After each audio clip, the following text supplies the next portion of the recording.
There's two sides to every coin. Then there's a conversation you can join. But I'm an old dog and there's new tricks. And some of my opinions you just can't fix.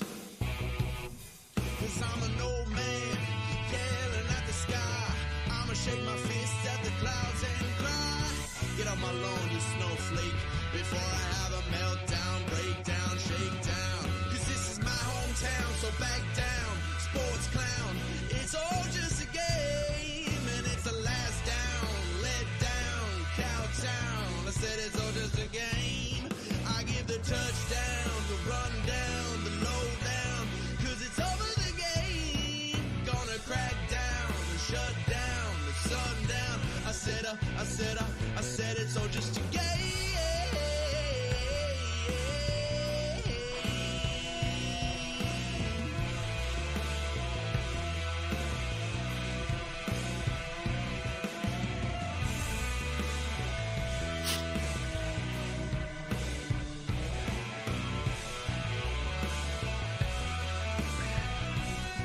Say, hey, kids, happy Friday to you. Welcome to the show. I be Rob. He be the vice. He's got a title since last time. And you know it's important because he texted me and said, don't forget I'm vice president of retail for Calgary Sports and Entertainment Corporation. You know him, you love him. Brent Gibbs joins us. Well, you were worried I was going to screw that up, though. You were. Not at all. More importantly than that, two of the three founding members of the CDC on this very program, which is all you need to know. That if you got 2/3 of the founding members of the CDC, it's a wrestling show, right? That's right. There you go. Right there. Cool Dads Club. Represent. CDC is life, not for life. Those clowns, that's them. CDC is life. This is about, It's a lifestyle. it's about picking up flooring, right? Yeah. It's about going out and, building stuff in the backyard and changing the filters on the air conditioner. Right. Leaving right? promos early because you have to go meet someone to check your furnace. You have to check your furnace, so you can't run the promo very long. And then, telling the kids when it's time to change the oil. Quite honestly, the most of those clowns don't know when to do it. That's what the CDC is all about. You kids. Very excited. Coming up a little later on in this program, we're going to do a wardrobe change for no reason. Just because we can. And we're going to talk to, help me out with this, absolute Ricky Starks. Yes, very exciting. Yes. Very exciting to get an opportunity to talk to someone for the AEW event that's happening tomorrow. And that's why we're doing the show. We are very excited about Collision and Battle of the Belt 7. Is that right? I believe it's 7. Yeah. Yeah, 7. Yeah. Mm-hmm. So when we first found the AEW was coming, we thought it was a house show. Yeah. Right? Yeah, for sure. I think that's what when they announced the tour, I think we were the only ones. Everyone else was a TV taping, and then we were. Well, no, not Regina. Regina wouldn't have been either. Right? I think there was something else going on there too. Maybe it wasn't. Maybe it was announced later, though. I think, or something like that. But I think we were the only ones that wasn't a TV related taping, and we were excited to go to it. Oh, but sure. Then Collision was announced, and yeah, it's been really cool to kind of see how that show's developed when we're early into it, and we're going to be one of the first episodes to air, and all have been in Canada so far, and we're pretty excited. You know how they have the finale of the Owen Hart tournament, which we'll talk about men's and ladies finals. Speaking of Ricky Starks, he's in. That's right. He's in the men's final against CM Punk. We will hear from Ricky, absolute Ricky Starks, a little later on. As we had a chance to talk to him ahead of this. The Owen Hart Foundation tournament finals, second year. You have this sense that this is a big event for AEW. Now it's on TV. Now they've added another show. Like it's 5 hours of not TV time, but it's Collision at 6 Calgary time.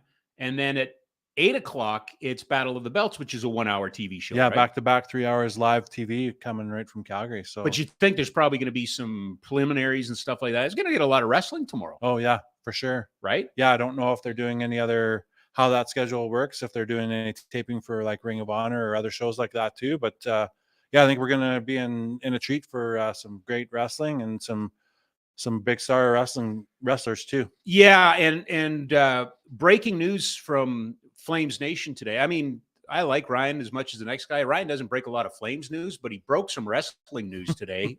Who knew he was fluent in Japanese? That was the most impressive thing, I thought. It was like he translated it. Yeah, it's a whole Japanese tweet. He goes, "Hey, Jushin Thunder Liger is coming to town for this." So back when Owen Hart was doing tours of Japan, Liger would have been one of his opponents. Mm-hmm. That kind of that cruiserweight revolution that we had in the early 90s, which included, and we got to talk about him. So apologies that, yes, we're going to bring up the name Chris Benoit, and we might talk about him in a fawning way, but not the human being he turned into, but to the potential that he had. That's much better. Did you do something there? Okay, because now I can hear myself. All right. Well, okay. Well, that's what happens when you apologize about mentioning Chris Benoit. Things change. Yeah. But Chris Benoit, the Pegasus Kid, was over there. Dynamite Kid was over there quite a bit. Brett went early, but there was a lot of Calgary connection in Japan.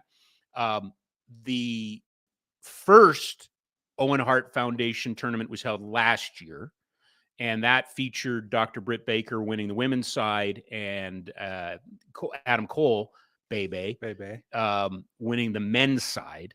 Neither of which have been a factor and involved in this year's tournament. Well, Britt Baker was she was in the quarterfinals. In the quarterfinal, yeah. but she's not in the semifinals, right? Or anything, yeah. We know that Ruby Soho will be fighting in the women's final, but we have to wait till tonight to find out if it's a couple. Willow Nightingale or Athena. Yeah, I was going to call her Ember Moon. Yeah, sorry, can't do that. No, can't do that. But also tonight, probably the one that you and I are most excited about, all due respect to Absolute, is FTR and Bullet Club Gold. Oh, yeah. For sure. That's going to be, I'm super excited about that. And even just we got a little bit of a preview of that match that everyone's been talking about that as being a potential candidate for match of the year already. So now they're going to go to 2 or 3 falls in Calgary. So maybe they will. I don't know. I love, God bless Jack, our producer. This is really not my strength. You're going to have to help me out. And he was looking, we do have a graphic for FTR. And I saw FTR and was that the wrong one? No, you can play whatever FTR one you want because we're fawning over FTR right now, but it's FTR and Bullet Club Gold. But I don't think they refer to it as Bullet Club Gold. I think it's Jay White and Jay White and Juice Robinson. Juice Robinson, I think, is what's on the graphic. You see it there? No, because you showed it to us before the game or before the show. It's okay. It's okay. Don't worry about it. Trust us, everyone. Yeah, no, trust us. Happening. It is part of. And listen, how about this? How about we go this way, Jack? This one will be easier. Both Brent and I have street cred in this particular subject, because I have and Brent has been beaten up in a ring. Yes. That was just taken seconds before I was DDT'd on a title and then had my head shaved. Yeah, I didn't see that because I was already knocked out. You were knocked out. JK was knocked out. The entire CDC took a beating at the hands of Andy Anderson and Thaddeus Archer III. Sorry. My apologies, Mr. Manager. So we have street cred. We talk about this from a position of strength. we're wrestlers. For sure.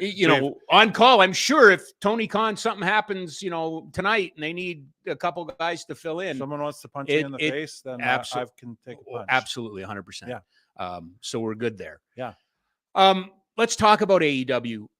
Started off as a little bit of an indie dream, I guess. You had the Bucks, you had Cody Rhodes, you had some other guys, Kenny Omega, right, that weren't traditional WWE superstars. Cody had been there, obviously, but then Cody, he left and made quite a big deal about going to ROH and other independents and really wrestled here, came up here, yeah, and wrestled. And they decided to put on, if I have my history on this, you're a little tighter to the AEW stuff than I am, but they put on a show first, right? Yeah. And it sold out. Yeah. It was a for big sure. show with All no in, yeah. TV. Yeah, right? that was all in first. Right. The first show that they put on, and it was just trying to see, like, Mhm. they were saying, like, we can be competition Yep. to WWE, and we can fill a building with 10,000 plus people and create an event, and that's what they did, and was kind of built from there. And then I think when they got connections with Tony Khan, and the rest is kind of history as how they've developed it up. It's been 3 or 4 years now, but it's Well, to me, still building blocks. But I think that Yeah. they've done. To me, I like all wrestling, so this offers like a little bit of an alternative for.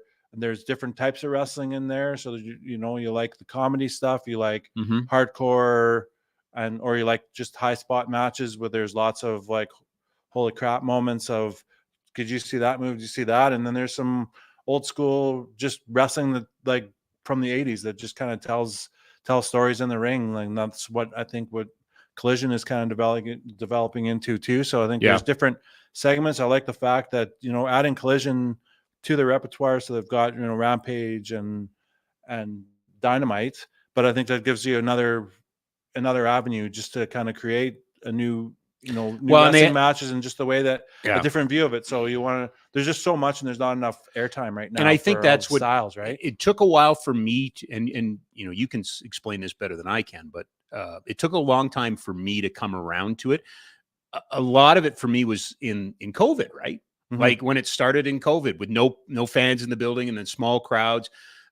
It really seemed early on to rely on ex-WWE guys to give it some credibility. Yet there were the Darby Allens and the Orange Cassidys and the Jungle Boy Jack Perry's and Luchasaurus. But it seemed for a while there that they almost felt like they needed to put the former WWE guys up front and center. And meanwhile, the better stuff might have been happening behind. I don't want to take anything away from Chris Jericho, who, to me, this AEW run, I would put up against anybody's run at any time. The way he's reinvented himself. Oh, for sure. The things that he's done. I know it's real easy to take pot shots and say that, he doesn't put it. He's put so many people on the map. The Jericho Appreciation Society, none of those guys to me meant anything until and now they're, it's a main, Yeah. I guess Sammy Guevara, that's not fair. And Jake Hager, but Magic Daddy, or Daddy Magic. There you go. Whatever. Yeah. See, he's done such a great job that they're rolling off the end of my tongue. But I want to go back to something you said. It really is, and that was the hard part for me was, oh well, this is a traditional match. There's selling. There's storytelling. Right. Oh, now it's a spot fest. Whoa, there's blood. There's now there's a pizza cutter in the ring, and someone's and I had a hard. And I was so conditioned by the WWE that, their product. There's nothing wrong with their product. It's the biggest in the world. It's the most successful in the world. I still watch some of it. Yep. But it doesn't deviate a lot. You know what I mean? Like it does. The in ring and the storytelling is.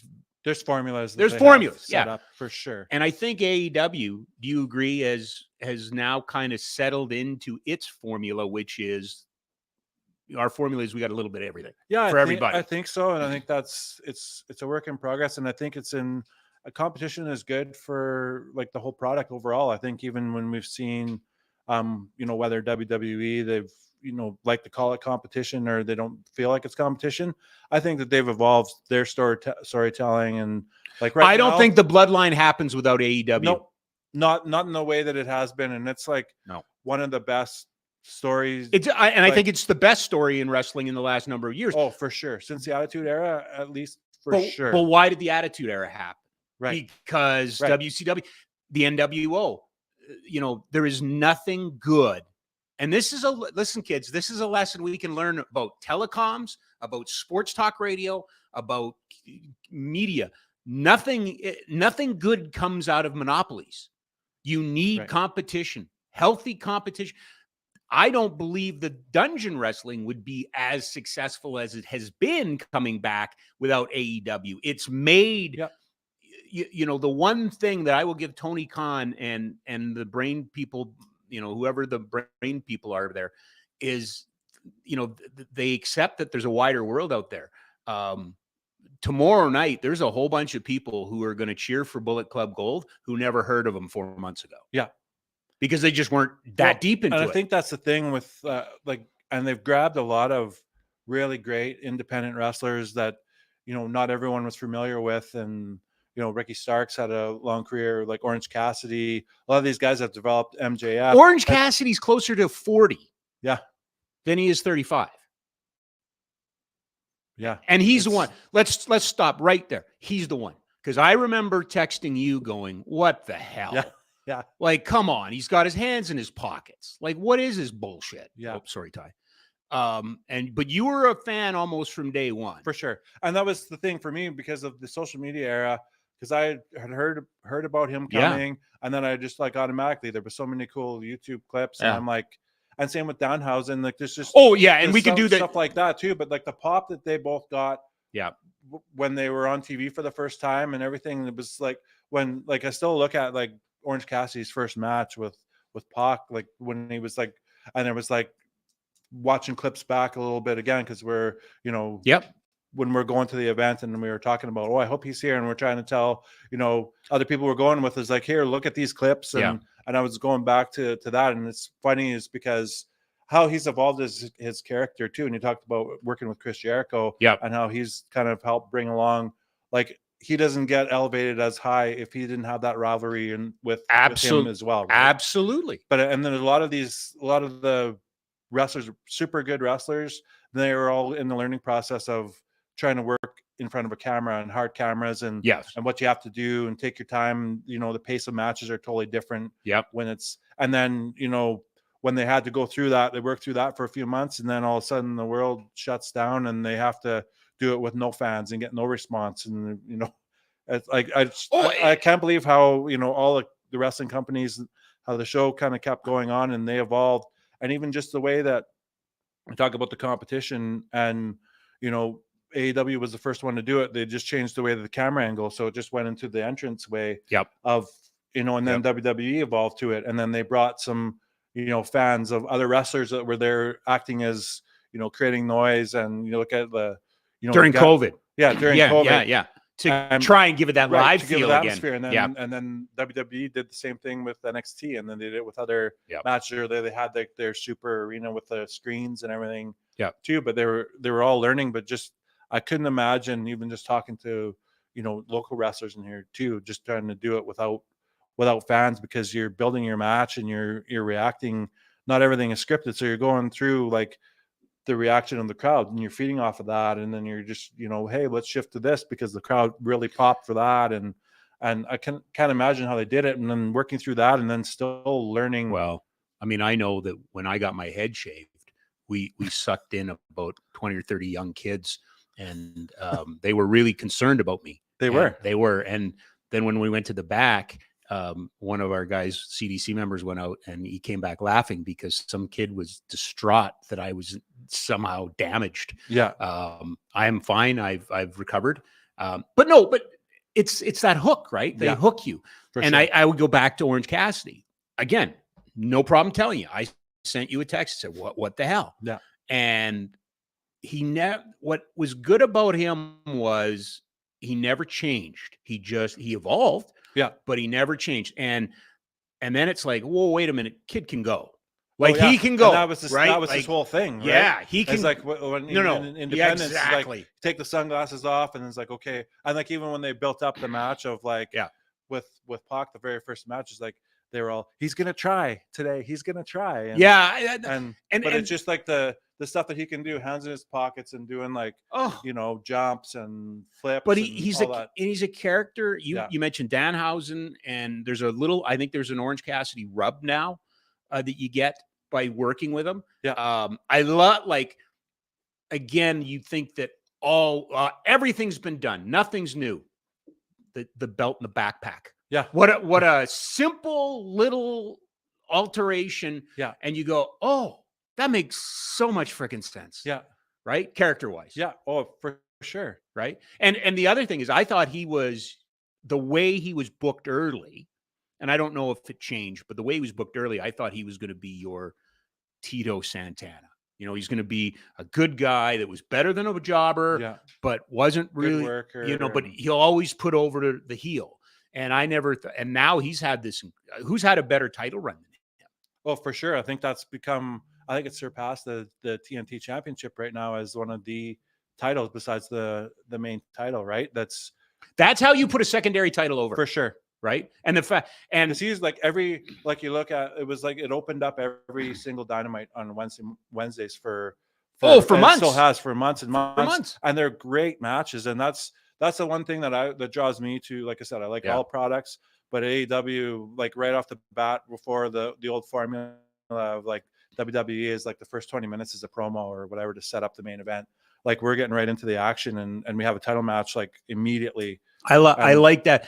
Again, to the formula, and hey, WWE still draws big numbers, the bigger numbers of the two. There's no doubt about that. They have the history and everything like that. But I have to be at the TV at 6 o'clock on Wednesday because I want to hear Jane by Starship. Jefferson. Yeah. Jefferson. Yeah, not Starship. No.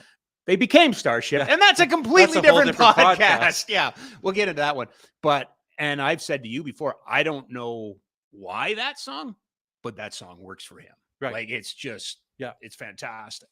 There's always that tie-in too, like the hardcore fans that have always followed, him during the independent days where that was the song. And then for the real hardcore fans, when they brought that back, and Final Countdown, when I think Tony Khan reportedly had paid a lot of money. We bought the library, didn't he? Didn't he buy Europe's library? No, I think it was just a one-time use. Oh, did he just? Oh, okay. Yeah, someone else, another company had bought the library. Oh, so that's what it was. Okay. And purchased it for a one-time use. And I think in an interview it said that it was like as much as a wrestler's contract and it was a one-time use one night.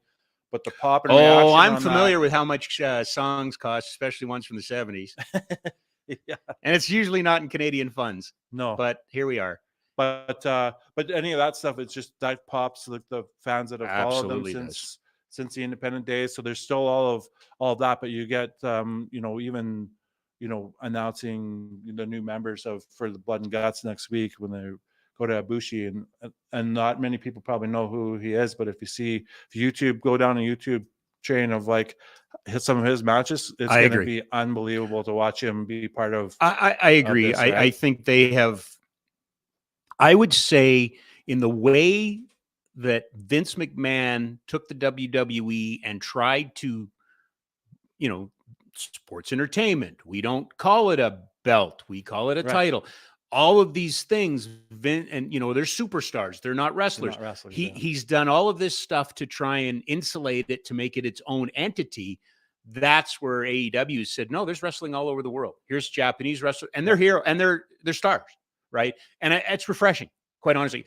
I gotta admit, some of these guys I see come out, and I go, I'm not sure I know him, right? Like they don't pop me, but they pop fans, and they pop the wrestlers. Like it's a big deal for these guys. The Forbidden Door show, the one that they did in Toronto, and other ones like that. When I was buying Pro Wrestling Illustrated every month, that was a fantasy article. What if NWA, fought, the WWE? What would Demolition and the Legion of Doom or the Road Warriors be like? Well, eventually we saw a version, but but you know what I mean? For sure. It was impossible. Always like, what if Ric Flair and Hogan? It was always like, what if they fought, and then eventually happened, but it was like you never thought it was a really real thing. No, and you got you had Bryan Danielson in the last one, and there's another guy that I don't think we're going to see in Calgary, but nice to see him back and working. Back to the shows tomorrow, and we spent all this time talking about Orange Cassidy. We don't know if we're going to see Orange Cassidy. MJF and Adam Cole. Not everything's rosy over at AEW as far as I'm concerned, because I'm not really digging.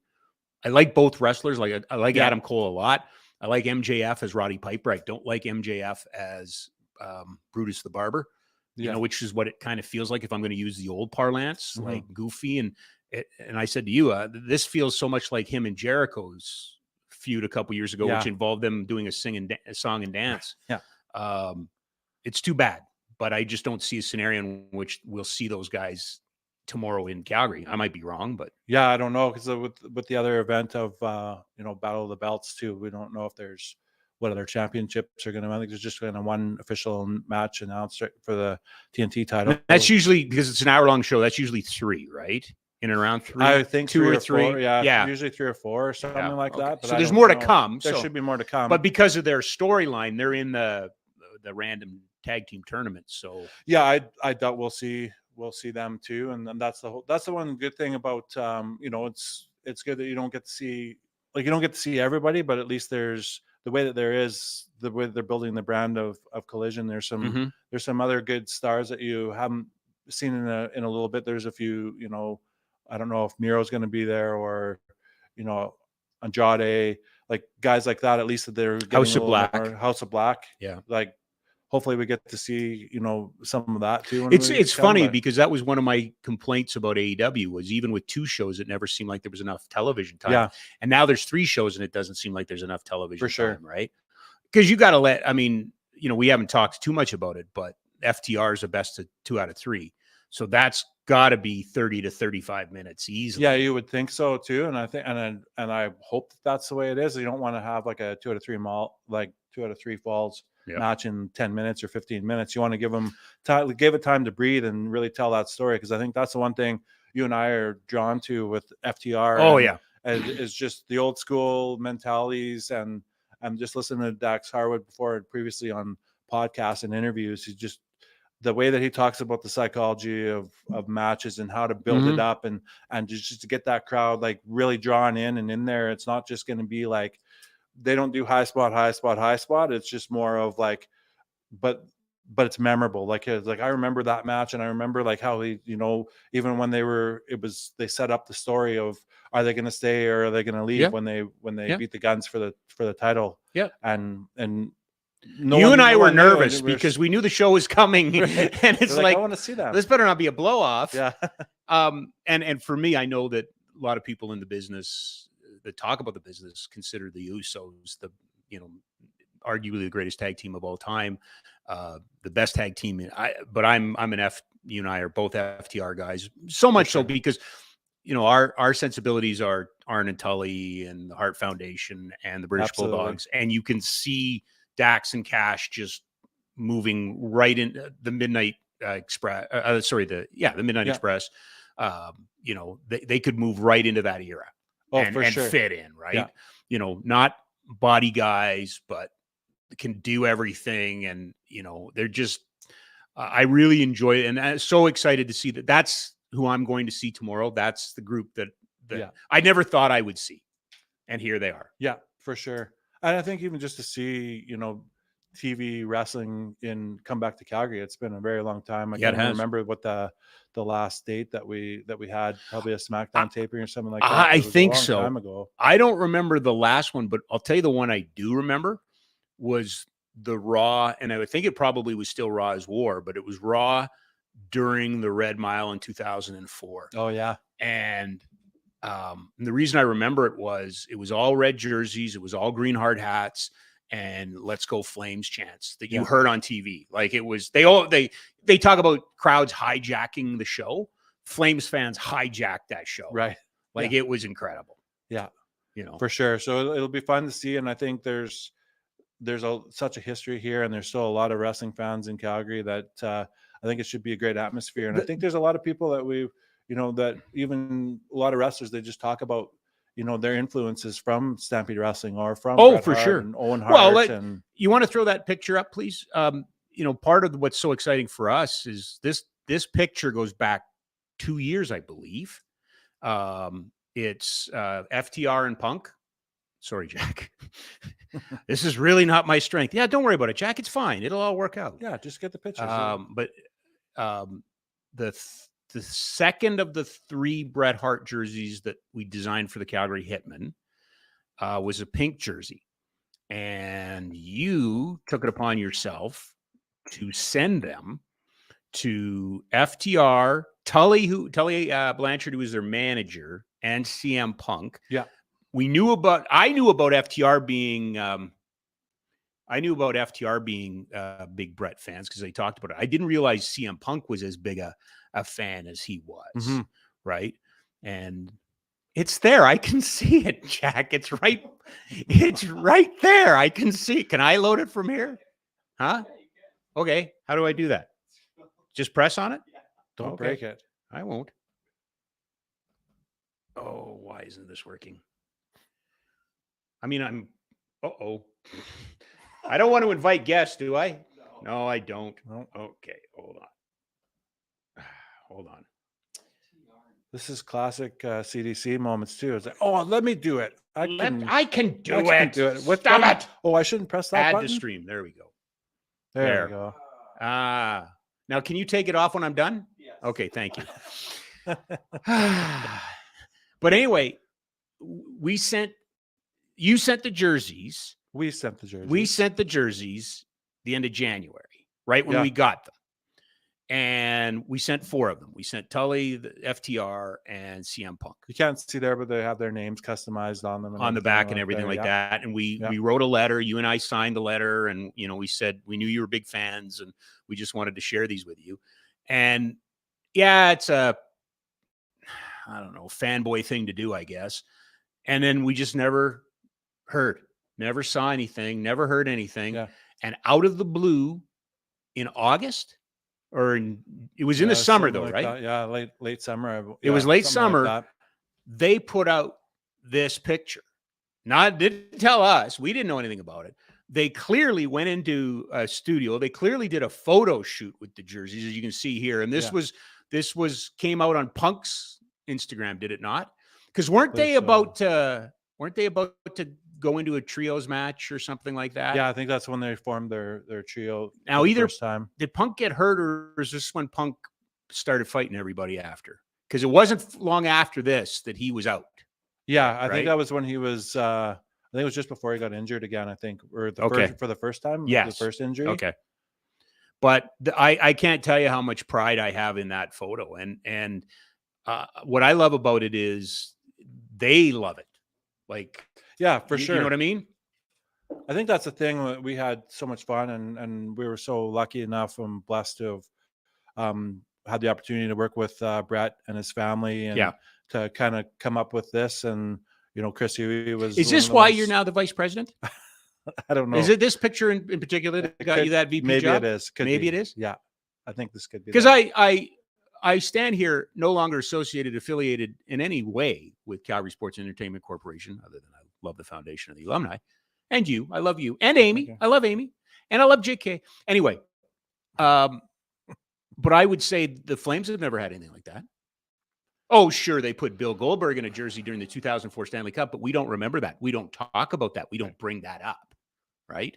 We don't bring that up. Stampeders, dare I say, no. I think the only thing the Stampeders can get The Rock every once in a while. Like, he'll give Wally a shout out and talk about his Stamps days. That's pretty cool too. For sure. But I dare to say that this might be my biggest achievement in life. Marriage and kids. Oh, well, my wife's nice and the kids are okay, but come on, it's freaking FTR and CM Punk and jerseys. What about our jerseys? And again, Chris Huey, if you're listening, or this should get back to you. 100%. Like, the man brought the dream to life for sure. And then there's the whole set of them now, black, pink, and white. So if you ever wanted to convert your game jerseys to real good-looking ones, here's a set for you. Do you think they wear them tomorrow? I don't know. I was also curious to find out what Punk's reaction is going to be, because it's been very polar. Like, depends on the city. He's been very popular in his hometown, but I think it was Toronto. He was there and it was booed heavily. So then he should wear that jersey. Well, but that's the thing with his connection to the Hart family, and I always talked about his love for the Hart family. I really wonder how that match, when there's two very popular wrestlers with Punk and Ricky Starks, what's gonna happen with that one? Who's gonna be cheered? And usually those tournaments, it kind of sets up when you can kind of predict a little bit. Oh, it's good guy, bad guy, or something like that. These are two fan favorites, and we got to ask Ricky about that. because last week it was that, right? It was in Regina. It was the semifinals were CM Punk and Samoa Joe. Although had I been there, I would have been cheering for Samoa Joe because I'm a big mark for him. Yeah. And then it was Powerhouse Hobbs. And now Powerhouse Hobbs flipped at the end of the show because he got screwed over by QT Marshall. But it was a traditional heel babyface match. For sure. Both rivals too. Like one was very historic. What was it? Like 18 years between matches. Yeah. 18 years. And then with the history with Hobbs and Ricky Starks too. It developed good stories. And this one just the ending, which we could probably talk about in the interview too, about how that set up. He kind of came out. And I was trying to figure out what he was doing there. Yeah. Right. Like, was he, are you predispositioning the audience to think, well, he came out to sucker punch him or to save him or whatever. Right. I don't know. I am very curious about the response that Punk has got. Nobody should shy away from the fact that, the last year or so has been very controversial for CM Punk. As I mentioned, at the end of a pay-per-view, went off in a press conference, which, why are we having press conferences at wrestling pay-per-views? Okay. But we did. And then he ended up in fights and he was never coming back. And then he was coming back and he was never coming back. He's back. I don't know how much of that is fabricated and how much of that is real. That's kind of the beauty part about wrestling too, is that you can make, stories and turn into the work and a shoot, and whether, I'm sure there's there's stuff that we'll never know, and we'll never know even to this day on how close they are, the relationship with him and the elite and everything like that. You would think that there's probably something there that they're, they all know what's best for business and they want to work together. And, he draws crowds as soon as they announced the Wembley show, you texted me and said, Punk's got to come back then. Because that's where, if you're going to be in front of 70, 80,000 folks, that's where you give them the kiss off and the payoff of Punk and FTR against Omega and the Bucks. Right. Right. That seems like what you would do. Yeah. And it's going to be really interesting because I don't know. I think that's going to be an event too. That's going to be one of the ones where there's not going to be necessarily total build up story. It'll be kind of like Forbidden Door, where it'll be like, it's going to be Kenny Omega against Will Ospreay, which was an amazing match, but it'll probably be something like that where all of a sudden people will just be kind of put together in a match. But that one has a story. That one has a story, right? And one might say that has little ramification too. So if you are going to the Collision show tomorrow, or maybe you're watching AEW for the first time, we're getting it at a really interesting moment. Yesterday, and you do have to be selective about, wrestling journalism. But it was across all the platforms, and Dave Meltzer, who I used to have on the radio show, and I do trust, did report it. And some significant rule changes have been, got that one, Jack? Okay, wasn't sure. There we go. Hey! Oh, here it comes. There it is. Soon. Anyway, is it not working for you? It's up there for me. Do you see it? No, I don't see it. I don't see it. Have I screwed it up by putting one on over here? I don't know. Okay, hold on. Let me go. Oops. 2 users in the stream with audio only. Yeah, okay. I don't know. Okay. You can see it? It's up on the stream, yeah. Is it up on the stream? Yes. Okay. I can't see it. No, we're at the side. I can't see it. I can see Brent's laptop. All right. You really aren't comfortable with wrestling, are you? This whole... I told you. I mean, I thought we worked out all the bugs a long time ago. But now this is a brand new one. All right. The challenge there is, now I can't really follow along, but I'll see what I can do. AEW sent out a memo to its wrestlers. It has now banned a number of things, buckle bombs. Mm-hmm. Anytime that somebody's going backwards into a corner without being able to see. This one I thought was funny. Taking drinks and food from fans at ringside. Well, that kind of makes sense. And then there's more than that, and you can go online and find. Yeah, I think I know the one too. There's the open chair shots without any put any your hands up protection or anything Yeah. like that, and Yeah. and I think there's some really good rules in there that's going to help protect the Protect. wrestlers and Yes, and they're the right call. And then there's a bunch of rules in which you have to get permission. And one of them is the fact that, and I've only noticed this the last 4 or 5 years, maybe even more recently than that, the use of the side of the ring on the other side of the ropes, right, on the apron and doing. There we go. I can see that one. Okay.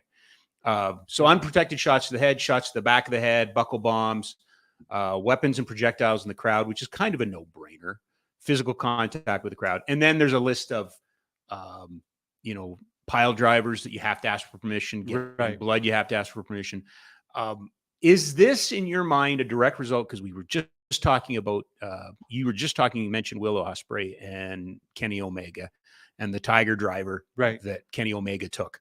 I don't know how many times I looked at that and said I should send it to you, but I don't even know what to say. Right. It just, it looks so dangerous to me. Yeah. Yeah, I think that's that could be part of it too. It feels like the way they have this laid out is that they've been thinking about this for weeks to months. I think this is like really. This looks legal to me. This looks like the insurance company and the lawyers all stepped in. Here's the other one that I thought was fascinating, but the fencing response or seizures.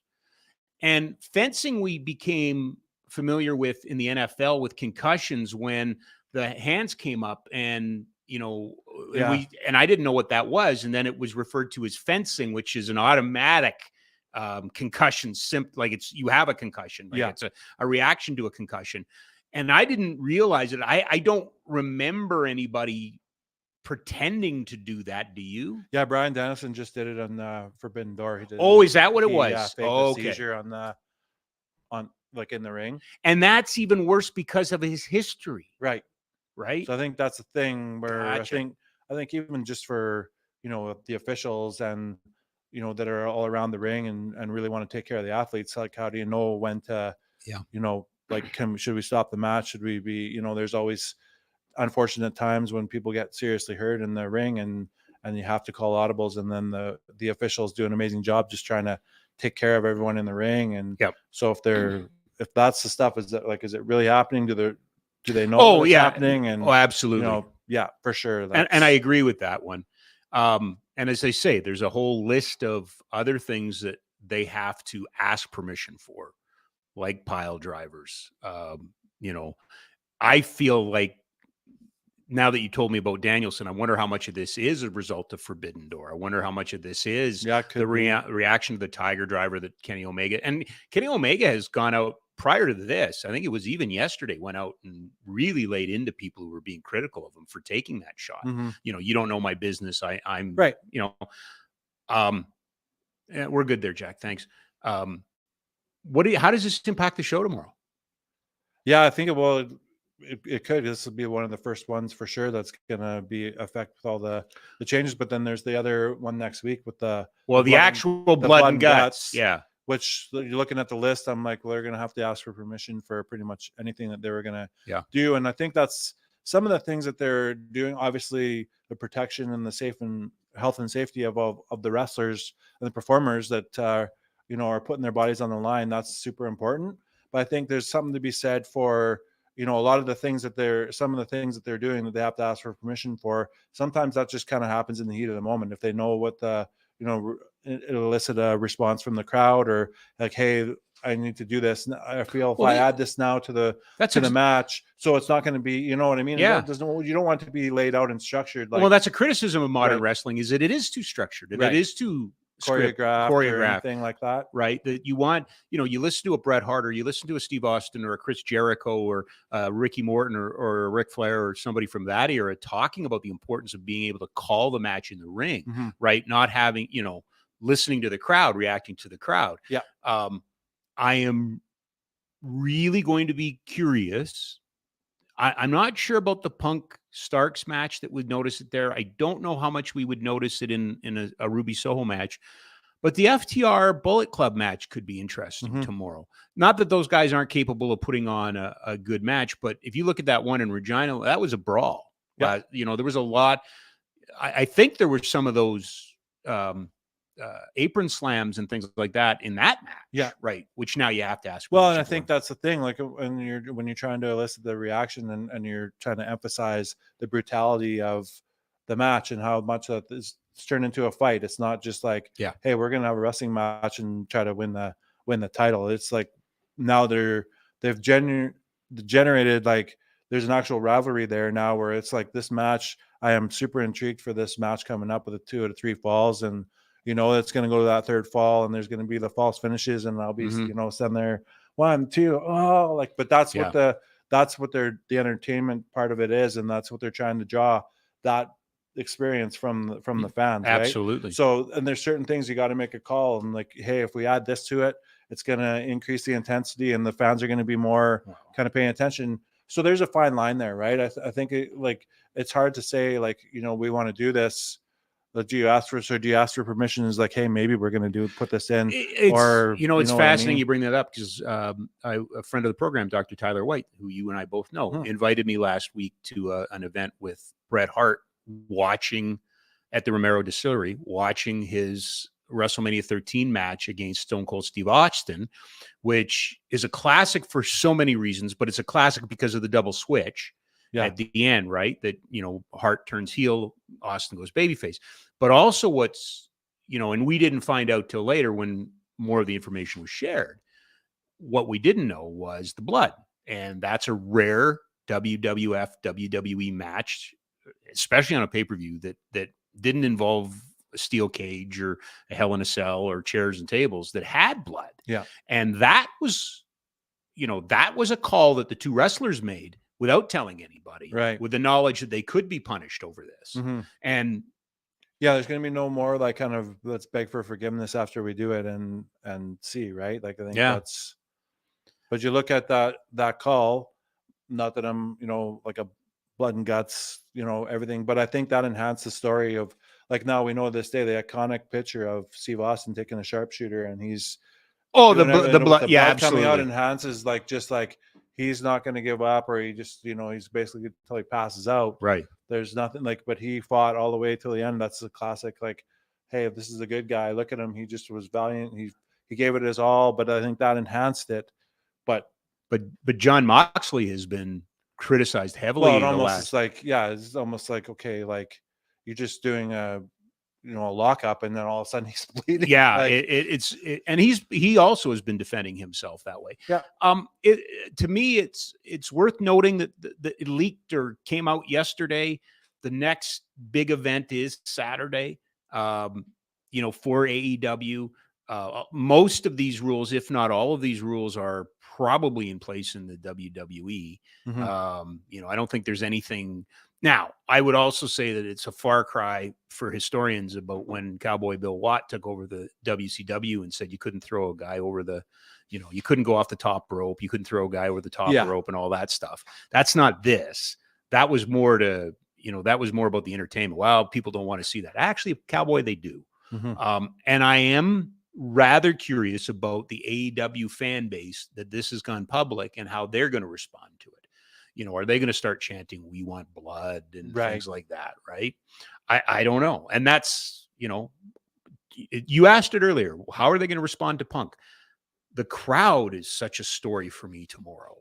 I think that's one of the things about AEW too, where it seems to a little bit more than WWE. Like, I think especially early on when they started getting the crowds back, and I think just the reaction of the fans on AEW, some of the matches that they just, and even just like Orange Cassidy, if he's sitting there with his hands in his pockets and casually kicking someone, it doesn't do anything unless the crowd is like popping and absolutely going, like after every kick, little kick or anything like that. Like, they're part of the match. And I think that's the one thing, and hopefully, and I know that the fans in Calgary are going to bring it as much as they have, like in Regina and all the other tours that they have done, especially in Canada too. But yeah, it's going to be interesting. I think that's the one thing I love about, and I can't wait to see it live, right? Like, see it on TV is one thing, but just to see that live and be part of it, right? I hope there's a way to interject Chris Jericho into one of these shows.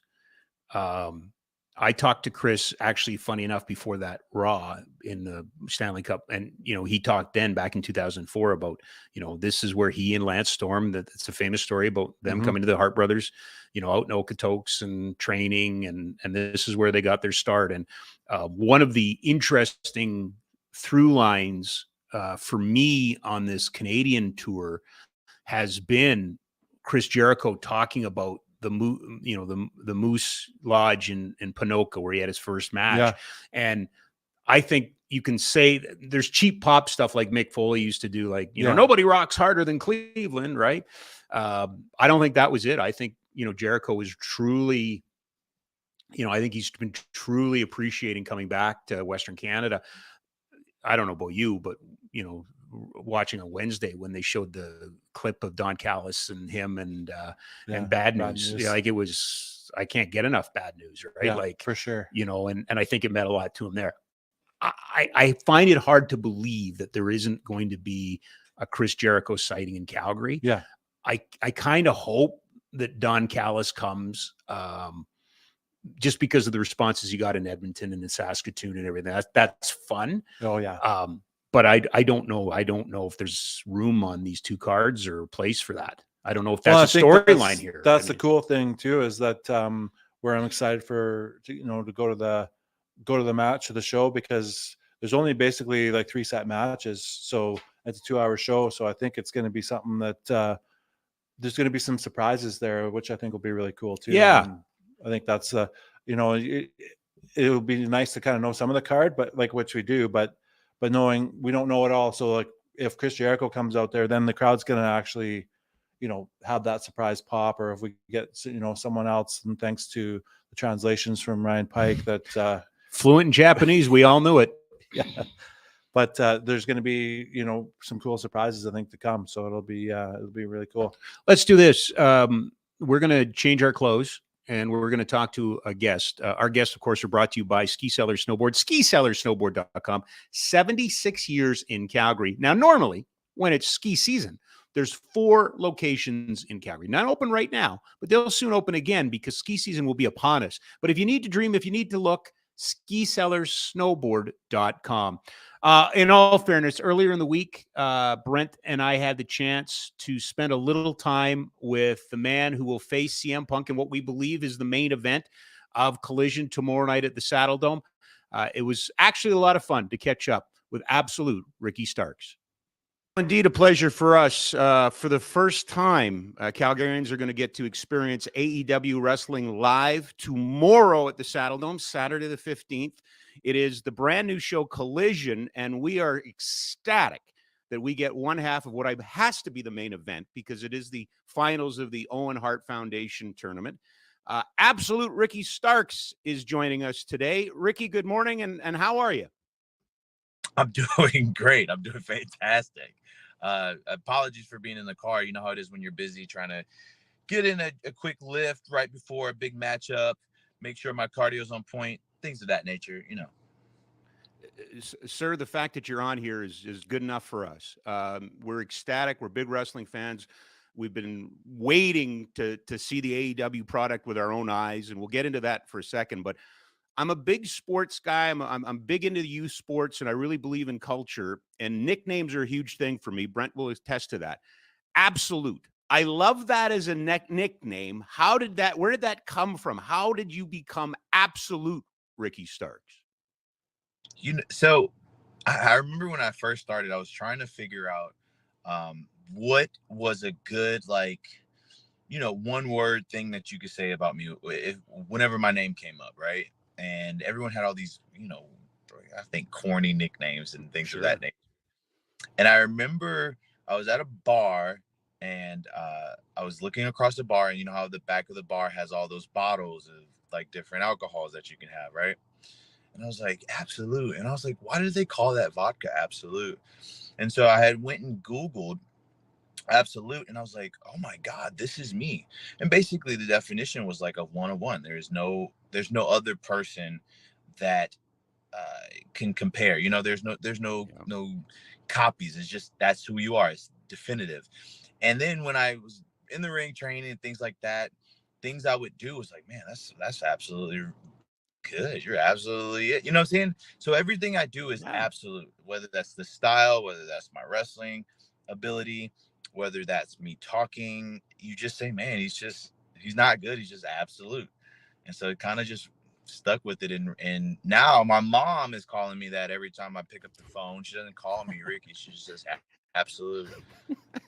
Well, then you know it is stuck. Then you know it's the right nickname. You know it is stuck. Lots of business to get to. First of all, you're coming to Calgary. You're coming to Calgary during Stampede. I know that you had mentioned you had been to Regina in the past. Have you been into Calgary before? Yes, actually, I was just telling someone I did the Stampede when I was doing the loop where I went to Regina and all that.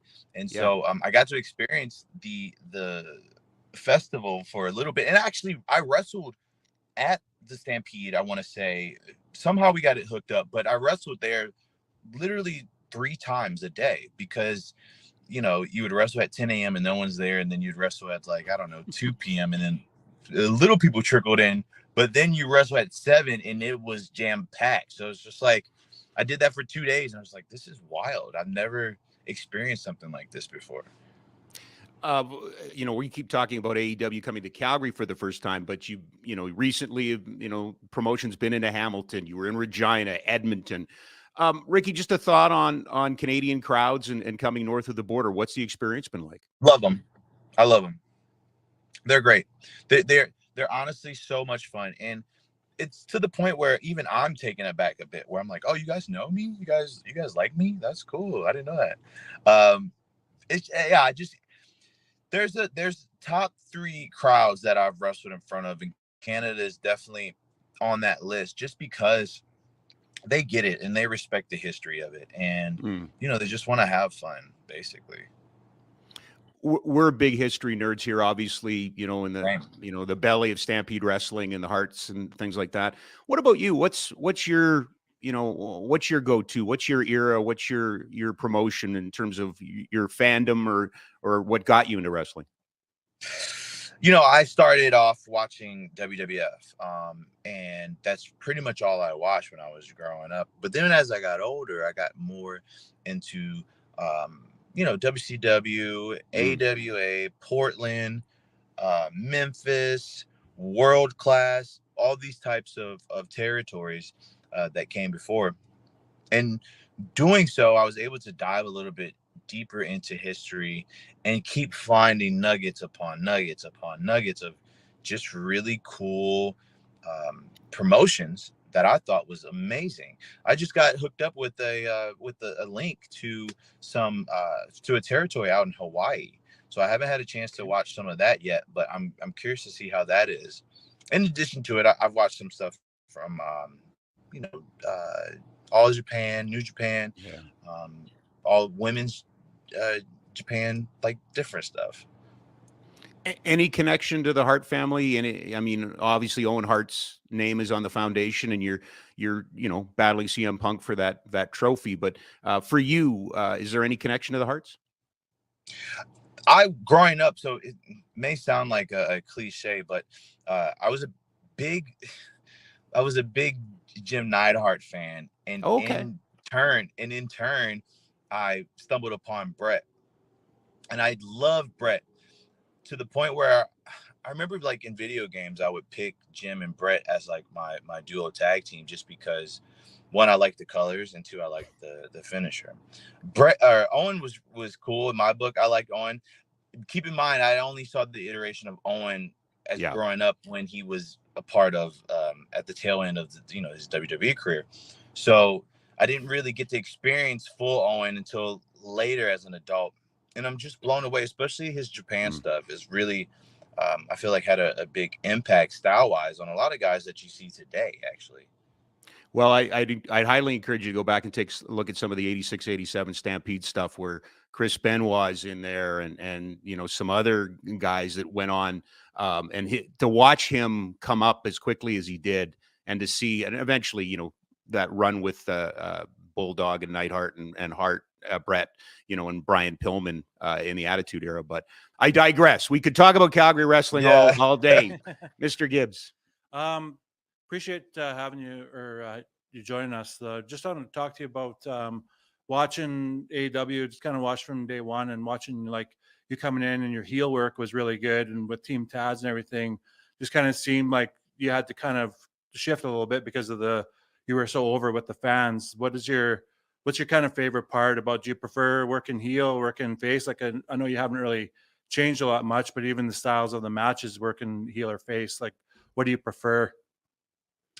I think at the end of the day, I still stay true to myself either way. So Ricky that you saw, 2 years ago is still Ricky as today. For sure. Of course. And I think people respect that more. That's the biggest thing for me is maintaining that, hey, I haven't really changed from what you liked about me to begin with. And I think to kind of veer off from that, from what originally drew me to people, would be such a disservice to myself, but also the fans as well. So that's a hard question to really answer, just because I like both. As long as I can present an authentic and genuine version of myself to people that they still rock with, then I'm good in my book. Does the storytelling change in the ring though, style of whether like you have to kind of, like if you're down a little bit and then you're all of a sudden, the fans are cheering you on, you got to try to build up as a face. Like, is the psychology a little bit different that way? I think morally, the moral compass does change, obviously, but the person doesn't, if that makes sense. For sure. So 100%. So wherever that is pointing to, that's kind of where I fall in line. Now, if people are chanting for me to get up and beat someone's butt, then that's what I'm going to deliver on. Or if they want to see the other guy do it, well, then I'm going to just have to fight back. So you're going to get a good showing either way. AEW's put a lot of faith in you. I mean, they paired you with Taz. You were in the ring, I believe, for Sting's first match. You've beaten Chris Jericho twice this year, and now you're going up against CM Punk. I mean, that's a incredible who's who, isn't it? I mean, what a resume already, right? Yeah. I was responsible for being a part of Sting's very first match after his injury. Jericho on a pay-per-view, wrestled Jericho on the first Dynamite of this year. Yeah. I'm going to be wrestling CM Punk in the main event, hopefully I'm assuming it's the main event of Collision. Man, it's been a very wild ride, but still, despite all that, I just haven't really, got there yet, if that makes sense. Hey, great place to be. I mean, if you're still building, you're still moving, right? So take me back to Regina last week. Powerhouse Hobbs. It's funny how the two semifinals worked out, right? Like there was some previous history in both of those matches. But you and Hobbs tore it up. Yeah. It's kind of wild. That was our third match. And I think the history behind us two played a big part. Obviously, it's kind of interesting to see both of our career trajectories and how they're going. And for me, at least, it was a very big deal for me to at least move on and win, obviously, because I'm trying to prove something to just not everyone else, but also to myself. And that is that I am a person that can stand shoulder to shoulder with a CM Punk. If I haven't proven that, I can stand shoulder to shoulder with a Chris Jericho or MJF. You know what I'm saying? So while the issues that have happened with QT and Powerhouse Hobbs, that's between those two, I will give it to you. The Hobbs that I wrestled in Regina was way different than the Hobbs that I wrestled the past two times. definitely I can at least give him that type of credit. There was a different type of intensity. There's a different type of just an animal instinct to him. So then walk me through the end of that show, because Joe and Punk go through and, you know, Punk survives. I don't know if Punk won. Punk survived that match, gets a little bit of a beat down. FTR comes, and as we go off the air, there you are. Are you there to provide aid? Are you there to send a message? What was going through your head at the end of that last show? Honestly, it was more of, it wasn't that I didn't want to help, right? But it was more of like, okay, this is the situation that we're in right now. It's going to be you and I. And, you know, I think at that point, a lot of people took that in different ways. For me, I just wanted to let it be known, like, hey, you know, this is it, man. This is finally it. And I understand that we're friends, and I understand that we're, you know, you're helping me out and all that, but hey, don't forget what we have to do this week, basically. So I was going to ask you, is there much of a history between you and CM? Not as much as you've already seen. I will tell you this. I know that in past interviews, Punk has been fond of me, and likewise, I've been fond of CM Punk, because to wrestle CM Punk is to sharpen iron sharpens iron. So I feel like this is probably the best scenario that I could have ever asked for, especially, you know, back when Punk was wrestling Hobbs, Punk was dealing with all that other stuff. And I felt like I didn't get my due diligence, especially after being given the go to sleep in Rhode Island after one of the Diamond Dynamite Battle Royal matches. Yep. So tomorrow at the Dome, we're all we're going to be there. And based on this, I know who I'm cheering for. But I'm very curious what you think. I'm very curious what you think the crowd's going to be, because say what you will about Punk, he elicits a reaction. I mean, you go to Chicago and it's deafening. You go to Toronto and it was deafening for a different reason. What are you expecting, and how does that play into you? I mean, you know, if the crowd chooses one side, does that help you? You know, whoever the crowd chooses, I'm fine with. But I do have a feeling, especially after doing a lot of weeks here in Canada, I do have a feeling that I will be the favorite here. But that's just me being me. And, you know, I can be wrong, and that is okay. But I definitely think that, you know, there would maybe be more pro Starks than anything. One final one there. Well, we'll try to get the crowd going in your favor for sure. We'll do our best. Thank you. Just your experience, I guess, with a new TV show with Collision. How has that been so far, and giving you the opportunity to, you know, guess have more wrestlers with more opportunity and more show to be a part of? But what's your experience been with that so far? I love it. It's been great. Obviously, I'm used to a television show, right, with Dynamite at least. But this has been really, really fun. I think that we're not trying to have a separation here. Okay. We're trying to put on a product that is just as equal to Dynamite under the AEW umbrella. And that only helps everybody. It really does. So I think from the setup, from the difference of the stage, the lighting, the matches, all of that, it is chef's kiss. I personally think it's fun, refreshing, and something to give people to like sink their teeth into. Two to wrap it up for me, Ricky. One has to do with a question that I've asked hockey players and football players and baseball players. There's a new video game out. Are you properly represented in the game? AEW Fight Forever is out right now. I love the game. The only thing that I wish that I had was I'm missing my elbow pad on my left arm. That's it. If I had my elbow pad on my left arm, it would be so perfect for me. It's perfect right now, but I want it to be so perfect. So it's close. It's very close. Very close. So there'll be be elbow pad on that left. There's going to be a full house in the Dome tomorrow. It's going to be thousands, millions of people watching on TSN and south of the border on television.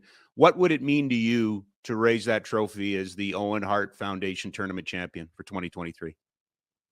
I think it's a privilege, and I think it's an honor, especially for what it's representing, and what that whole tournament has stood for, especially the Owen Hart Foundation. I think to me, it's regaining something that I may have lost in the past few months here. And I think it's also a proving point to show to everyone, but also more importantly myself, that I can hang with the CM Punk, and I am the next iteration of what this company should be built on. It's been an absolute pleasure to have you on. Come Nice. on. Yeah. Well, it Yeah, had you to be have done. Ricky, thank you for doing this. Welcome to Calgary. Best of luck. And just like And that, he's gone. Yeah. Yeah. You'll make one dad joke. I told you not to do it. One dad joke, and he's gone. Ricky Starks brought to you by Ski Cellar Snowboard, skicellarsnowboard.com. 76 years in Calgary. Couple things about that. The elbow pad. Yeah. Like I have yet to come across an athlete when you ask them the video game question that goes, it's perfect. Yeah. It's great. Like it's absolutely awesome. Yeah. Well, it's so funny the things that you would think of that I would not have thought about, like, oh, its elbow pad's missing. Like, Yeah. I can't play this game. Yeah. No, they don't have they don't have my move. Yeah, right. yeah. Nope. It's my elbow pad.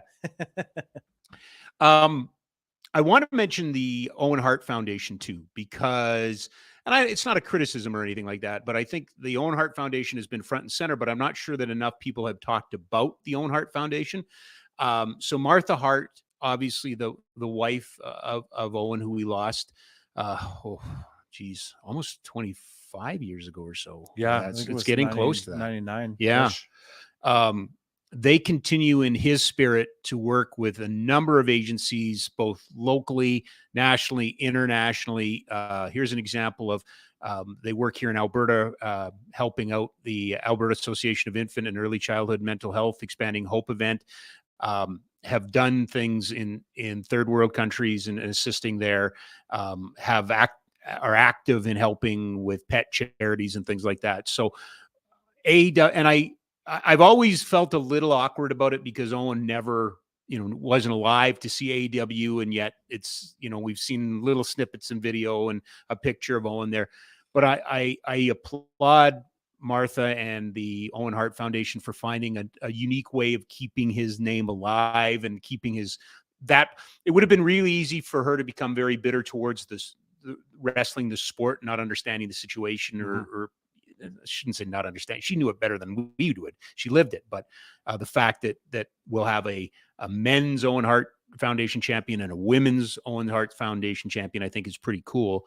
As we talked off the top, Jushin Thunder Liger, I don't know what I want to call him Liger for, but Liger apparently is coming. I am of the opinion that we're going to have somewhat of a ceremony because it's back home. Martha and the family will be there. I don't know if Brett's there. My understanding is Brett is a contracted ambassador for WWE. Right. So my expectation is he might not be, but I hope he is. I hope everybody is. But you said it earlier, there could be some surprises. That's why I think more and more I think about it, the more and more I think Jericho will be there, that Chris Jericho will be part of that. For sure. Yeah, I think just it's important. And I think it's really cool that it's like they did it last year and it wasn't just a one-off. They've continued this relationship, and they're continuing to build more awareness for the Owen Hart Foundation and all the great work that Martha and her family and everyone else involved in that organization has done. It's phenomenal to be able to kind of use that something very tragic and turn into something positive. It's hard to believe that it's been 24, 25 years since it happened, but I'll never forget that moment. No, I don't know where you were. I know exactly where I was. I was outside of Lloydminster driving home to Edmonton, and it came over the news that, that Canadian wrestler and Calgary native Owen Hart had passed away in a wrestling accident. That's all I knew that night. I just knew. So I couldn't tell you if it was a move gone wrong or whatever, infancy of the internet and everything. Of course, I'd find out the next day all the details, but just driving home and hearing that, and it, I was one of those guys that listened to the radio, so you heard the news every half hour, and it's like, oh, I can't fathom this, right? No, for sure, and I think it's pretty cool to kind of see that his legacy's lived on, not just, you know, for the tragic things that happened, but what he did and accomplished in the ring, even for, you know, and I think he was a big, like you talked about when he was working in Japan, and having that style it came back to the Japanese wrestlers that would work in Stampede Wrestling, and I think it really brought that style, unique style of like, it wasn't really done in North America really, and then, you know, Stu Hart and Stampede Wrestling kind of brought that into people's homes, and they did, yeah. I mean, I'm sure it's not accurate, but I believe it was, you know, I go to Dynamite Kid Tiger Mask. That's where I first saw it, or, you know, you go back and you look, and that's where you first see it. And then Tiger Mask was in WWE. I believe he was their WWF. I think he was their light heavyweight champion briefly while they had one. Right. But you're right. You know, where you and I, you know, famously, we've talked openly about this. You and I have watched from 84 through 89 Stampede Wrestling. We watched 2 shows a week every Saturday for 2 years. And you saw him come, and then you saw him go, and then you saw him come back, and then it's like, oh, okay, something's changed here. Right. He was one of the quick. I know everybody talks about Kurt Angle being one of the quickest to ever pick up the, you know, pro wrestling. Owen was obviously born into a family, so it made a difference. But right out of the gate, he was on another level. Oh, for sure. Even just when we would look at his early days, and there was like, just, he was a few weeks in just to being on TV for like a first time, and you see his first match and some of the flips that he would do, that now it's like standard, kind of almost gets built in every match. But those were like the crowd. Oh, they like, took you right out of never your seen seat. anything No. like that before. It's like, No. they're gonna do, like, I'm gonna just jump up and leap off a rope and do a backflip and land on someone. And it's like, everybody's like, what's that? Like, all of a sudden. Well, and it allows me another opportunity to shout out, you know, Mr. Hito and Muckus Singh. Like Mike Shaw, I mean, I didn't like the way it ended. Nobody liked the way it ended. Mike Shaw was such a good territory heel, and he was so instrumental in getting guys over, like Owen Hart, because he was bigger than Owen. So Owen had to slam him, and had to, you know, he had to get the big boy moves going too, right? But Mike was also really good at taking the offense from Owen. And you know, there's a book there. I don't know if anybody would read it, but there's a Muckus Singh book there about how much he did for lots of guys. Chris Benoit, Brian Pillman, you know, on and on. And I'm not saying for a second that Bruce Hart and Keith Hart and those guys, no, that's not what I'm saying. I'm just saying, in the ring, for the baby faces in Stampede at that time, who would go on to, you know, really at times dominate in the WWF, Mike Shaw was huge.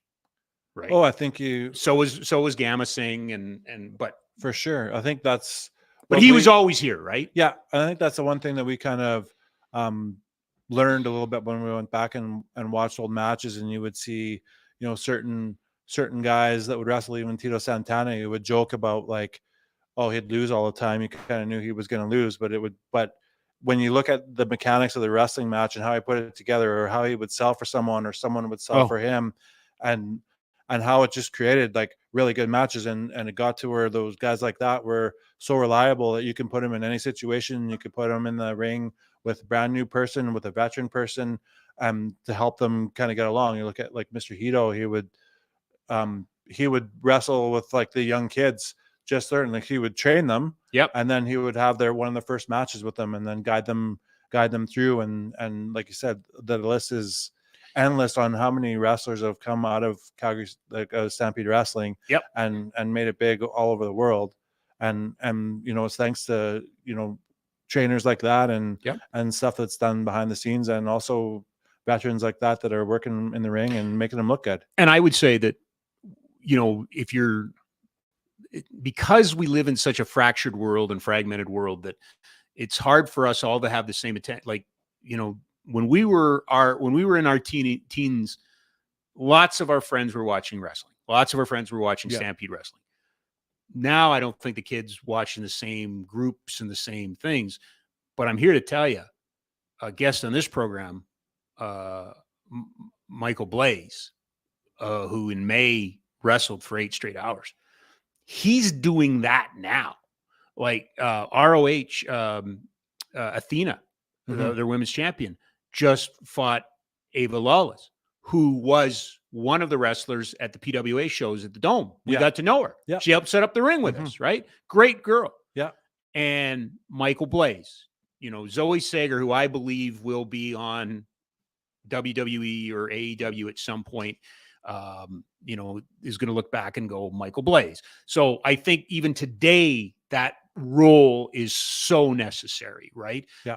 That person who's there, that if you open your ears and you listen to, that they will guide you and they will help you and they will teach you. And it's we had Blaze on here the last time, remember? And we were talking about Zoe Sager, and I said to him, the biggest thing I noticed is the facial expressions. Yeah. And that's what he's been working on with her, right? Yeah. And funny because you and I watched so much, and I do want to make this one Tito Santana reference. One of the streams we found was some old LA WWF shows that were house shows that were just filmed and shown in Los Angeles. Yeah. We watched about a year's worth because the Brainbusters, Tully Blanchard and Art Anderson were on them. The best match that you and I saw probably in 8 shows, Tito Santana and Greg Valentine. Yeah. And this is 1988-89. So you wouldn't think that. And then Tito Santana, who just retired, just did an interview that he said, well, Greg Valentine and I did 3 years straight of house shows. And it showed. Yeah. Like we were dumbfounded how good that match was. Right. Oh, and that had Boss Man, that had Rick Rude on it, that had Hogan on it, that had the Brainbusters on it. But we watched Tito Santana and Greg Valentine. And you'd have to be a little bit weird like us. Like, I'm not sure the crowd was that hot, but man, it was a good match. Yeah, I think and especially to be able to, like you said, they would do it every single day, pretty much for 3 years. It'd be easy to go into that match and just go through the motions. And it's like, oh, we're going to do this and this and this. But that was one of the ones that elicited emotion too, because there was like these guys are like, this is a rivalry, and this is some of the little spots that were just kind of counters were just incredible, right? And they sold beautifully. Oh, for sure, they sold beautifully. The reason we're doing this show today, and by the way, thanks to Ricky Starks and thanks to AEW for setting that up. Very kind of them.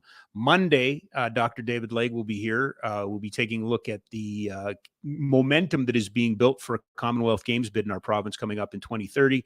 And a week today, some guy named Craig Conroy will be here. I like that guy. He's okay. We haven't mentioned, Battle of the Belt 7, Jack. You see it there? He just snapped on that Owen Hart Foundation one. You got that one up right away. Do want to mention this also tomorrow, which is really cool. And again, we talked at the top of the show about how this went from just being a house show to a TV show. Now it's 2 TV tapings. So it could be a lot of things. Live shows too. Like that's the kind of cool part, is they're not just going to be pre-taped or anything like that. That's live. No, they're live television. Absolutely. Sean Spears, Canadian. Christian Cage, Canadian. Luchasaurus, Jurassic. I don't know. Well, he's billions of years. He's old, billions so of years we old. don't know. I'm really excited to see Christian. Christian Cage. Sean Spears. I don't know what to. It seemed like he was taken off, and then the chair stuff, like that violent chair, which today's kind of interesting considering the rules that have been put in. But this was 3 or 4 years ago. I wonder where he fits in all of this. Yeah, it's interesting because I think when he was kind of put with the Pinnacle, and then the way that it was kind of handled, that it was going to be another 4 horsemen type of group, that he kind of got lost a little bit in there. But he did some. If you look at some of that, when he was kind of Wardlow was starting to turn into a babyface and everything like that. Some of the stuff that he did, like he's super good wrestler. And he really is. I hope that he gets his due and is able to kind of find a place where they can kind of build up his character, and he's not just doing these as a token Canadian in the Canadian market, because he has a lot to offer, I think, still, and even just what he does too, like when he has his own wrestling school and what he does, trains, but he knows so much about the business, and I'm super excited to see what's going to happen, and kind of the reaction that he gets. Hopefully he'll get a really good really good reaction. But I think he can bring a lot to the table, and hopefully he just kind of gets an opportunity, and something like this might hopefully kind of put him over a little bit and kind of keep growing from there. But you're right, he needs a direction. Yeah, I think he kind of had that. We had a good direction kind of with Tully, and then they kind of made him a little bit of a comedy act when he was kind of, and it was a hard time during COVID when he was kind of gambling outside and betting on different matches and doing that, and then kind of Tully came back and like get serious and do all this and be the chairman. I think even certain things that he's kind of teasing a little bit now. I think Christian Cage kind of mentioned the same thing. Like, you got to be a little, have that killer instinct. And I think so. I'm interested to see how that happens. So hopefully he kind of has that match, and great match, and is super aggressive. And I think that's what will draw the fans out to him, right? He's got Calgary ties. He's done some PWA shows here before. He was actually supposed to do a PWA show when we did our first Battle in the Dome. Right. That was what PWA was advertising, was he was going to be at a show later that month. Luchasaurus reminds me of, like, where the hell did Wardlow go? That is the one criticism I have of AEW, is I get invested in somebody and then they go away. Yeah. Is he hurt? I'm not sure. It's just like his title runs that he's had multiple times, and it'll just something that just ends quickly and without kind of gaining momentum. I think he's got something there for sure. But I think so. They just have kind of spun their wheels, and I don't know if it's just one of the things with some of the big guys that that kind of come out, like Lance Archer was another one that kind of came out on fire, and he had a big feud with Cody Rhodes, and then all of a sudden they didn't really know what to do with him. That's another guy. Right? When are we going to see Lance Archer again? Yeah. Right. Christian Cage is going to ruin this match tomorrow, because he is going to get a huge pop. I love the fact that how they've done this too, is he basically is like, he's talking about it as he's the champion. Yes. And he, like, when Luchasaurus won, it was him that held up the belt, and this is my title, and but I think it's so well done. I think he does such a good job, especially as his work as a heel. Like, he can still evoke emotion and it's funny, like Don Callis, Christian Cage are two of the guys that come out and they're not wrestling as much anymore or at all, but they get the loudest boos. Like, some of the Don Callis hits that have been in the last couple of weeks, like, and even just like his theme, notice his theme music, it's like the most annoying sound. Yeah. Oh yeah. But that's done by design, right? But people are just like, they booed the crap out of him, and it's good. Like, that's do you remember him in the WWF or WWE? Very little as bit. The Jackal, yeah, right? Yeah. And he had a podcast with Lance Storm for a while, and I always listen to that podcast and I go, geez, I don't remember your tenure in the WWF the same way you do. No. But no, for sure. But even like his work in, New Japan. I was just about to say, no, he's been, as he's been exactly what they've needed. Yeah. Right. He will, again, I'm hoping if we see Jericho, we'll probably see him. Yeah. I just want to see how the crowd reacts to that. Yeah. We know we're going to see, we probably should see 2 or 3 women's matches tomorrow. I think you're going to have one on Battle of the Belts, don't you? Like, wouldn't Chris Stradlander? Hopefully, yeah. And then we'll see Willow Nightingale versus or Athena Tony against Storm. Hopefully, there's Ruby Soho. Yeah, so we'll see. There should be some good matches there for sure. And what's going to be a great conversation, and we will have it, is we are now we're less than a month away from a SmackDown here. Mm-hmm.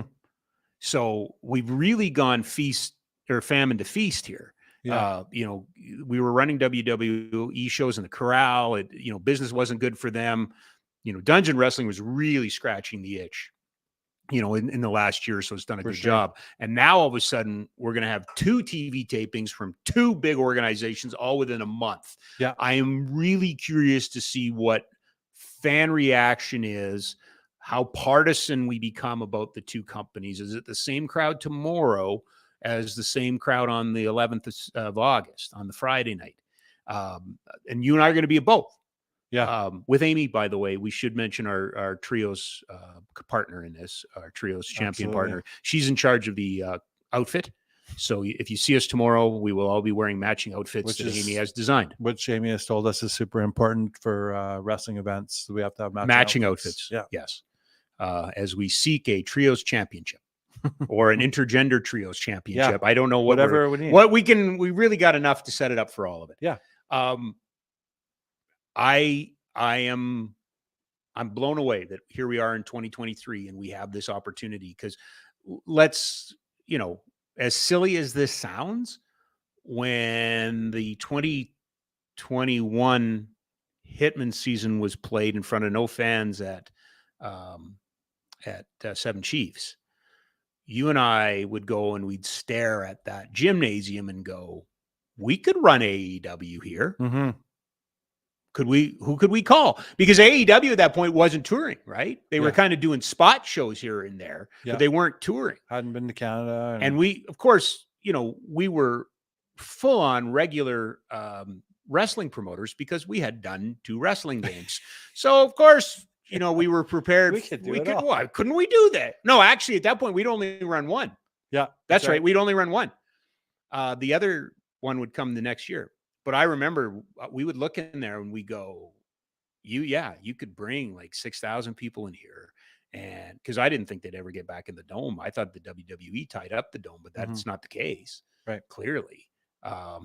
It's an exciting time. I've run into a lot of people that are going tomorrow. I run into a lot of, by the way, the guy that called me out on Twitter because he didn't see me at Dungeon Wrestling last Saturday. You're right. I wasn't there, but I set up the ring the day before. So you're welcome. That's true, by the way. Somehow I didn't get to the event, but I set up the ring the night before. I hope to see Orange Cassidy. I'm ecstatic to see FTR. Not to get too far ahead of myself. I hope we get some component of the bloodline here on the 11th. Yeah, I would assume so. Like I said, you watch probably more of the WWE than I do, but I know all about that.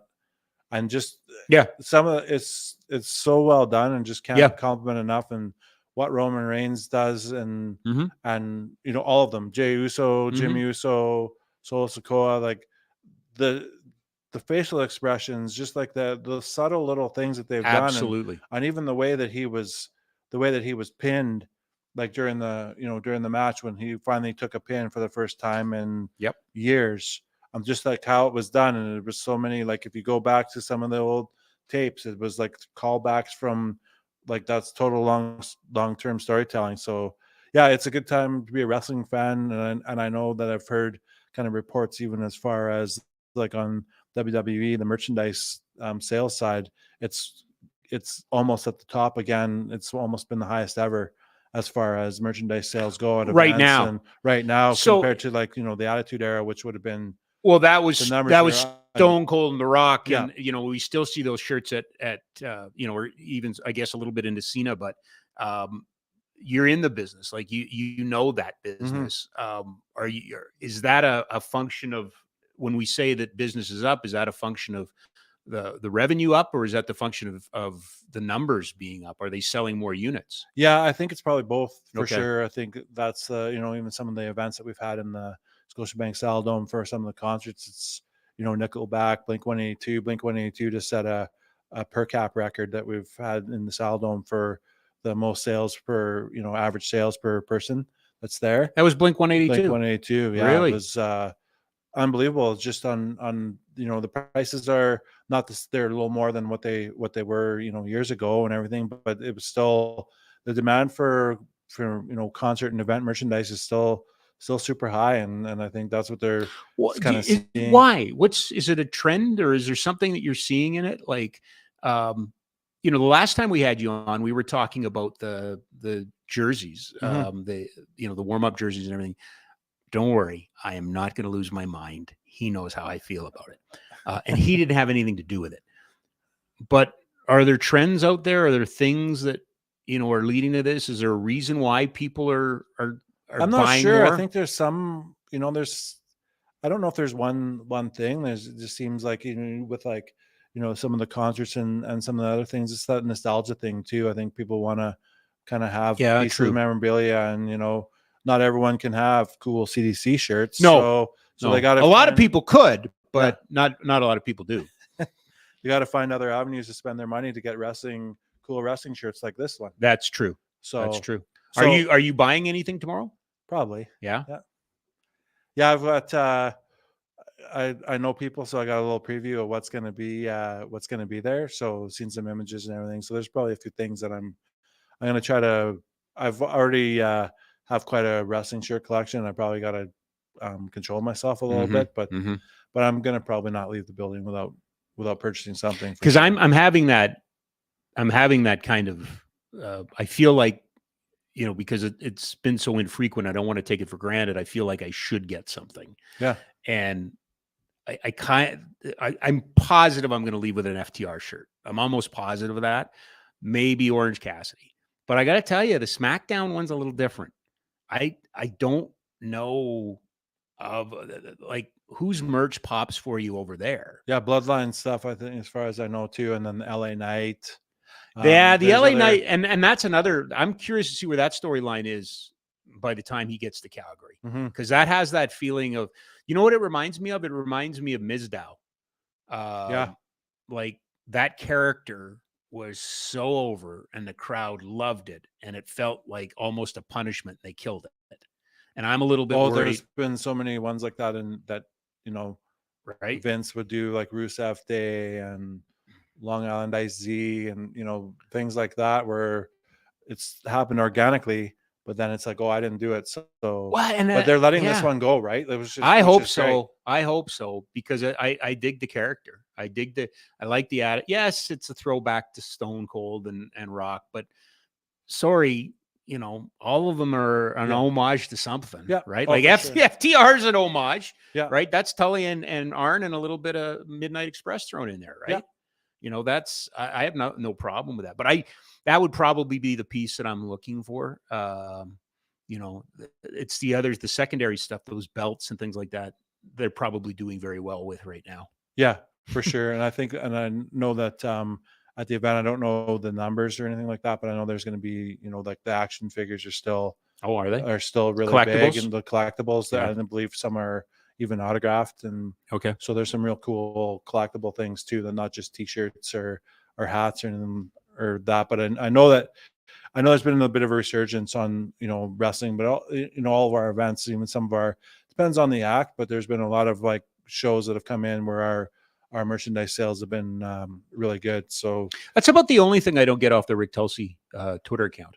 Our per caps. We should talk to Rick tomorrow about that. If he could start including that information too, it'd be the all-encamping Twitter account, right? That's right. Yeah. He wants more information. So we feed him to him. We'll start getting per caps in there. Yeah. All right. To wrap up this program, give me some predictions.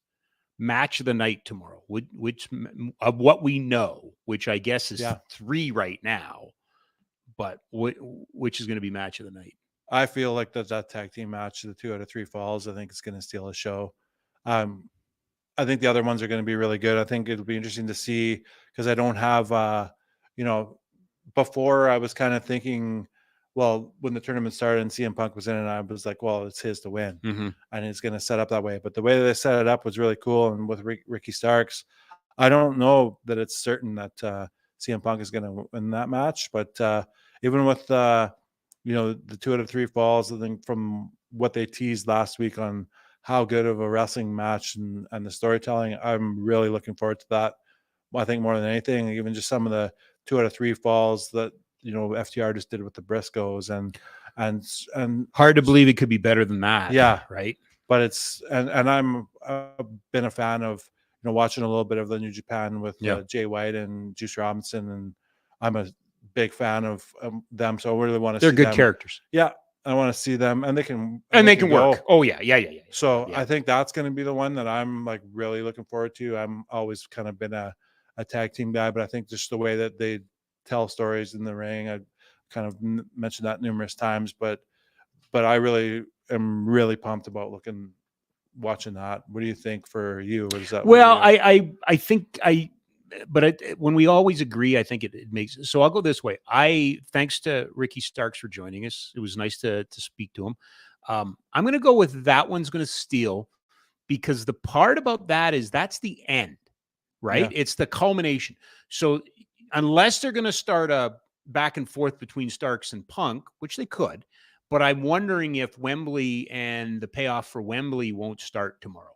That I'm wondering about the ending of that match, that if we might not see the beginning of a new storyline, and if that, and because it's Wembley, does it have to be a holy crap moment? I think it kind of does. Right. You know, so I'm just going to take a flyer on that. Loudest pop. Who gets the loudest pop tomorrow? Oof. I don't know, because it could be like a CM Punk, like you said, it could be the loudest pop for one way or another. It could be the biggest reaction. FTR, I think, is going to get a real big reaction. I think so too. But if we get like a Chris Jericho, if he comes in and does his appearance, I think he's going to be, just because he's going to be already in Edmonton. He had that, and he was telling stories, and he, you know, anytime you can, you know, drop the name Balzac and Olds into your promo, then, and they're honest. Yeah. Right. Honest. Jack, the jerseys, please. I'll go with either one of these three guys if they wear those jerseys. Oh yeah, for sure. Like CM Punk could, if CM Punk is smart, he'll wear that jersey and pop the place. Yeah. But I agree with you. I think Jericho, or he'll wear a Chicago Blackhawks jersey and just piss everyone and put off. Bedard on it. Right. If Jared, okay, so let me go this way. Who's going to show up? Who's going to show up tomorrow that we don't know?